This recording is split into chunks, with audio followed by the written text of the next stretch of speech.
এবার নূহের উম্মতের সাথে আমাদের ঝগড়া লাগবে, তারা বলবে তোমরা আসছো আমাদের হাজার হাজার বছর পরে, তোমরা কি করে জানলা? তোমাদের সাক্ষী ধর্তব্য হবে না?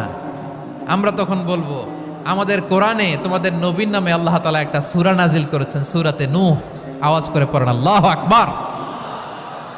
আমরা বলবো আমাদের কোরআনে তোমাদের নবীর কথা আল্লাহ আমাদেরকে জানিয়েছেন, দিন রাত এক করে তোমাদের কাছে তিনি দাওয়াত পৌঁছেছেন, তোমরা কানের মধ্যে হাত দিয়ে রাখতা, চেহারাটা কাপড় দিয়ে ঢেকে রাখতা, আল্লাহর নবী নূহকে পিটিয়ে ছালা দিয়ে পেঁচিয়ে তোমরা পাহাড়ে তুলে রেখে আসতা, সব আমরা জানি।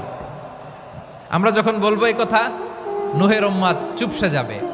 তখন আমরা সত্য বলেছি কিনা এটা আল্লাহ তাআলা জানতে চাইবে বিশ্বনবীর কাছে, তখন বিশ্বনবী আমাদের পক্ষে সাক্ষী দিবেন। আওয়াজ করে বলেন আল্লাহু আকবার। এজন্য আল্লাহ বলেন, নবী আপনি হচ্ছেন সাক্ষ্যদাতা, সব নবীদের উপর আপনি হবেন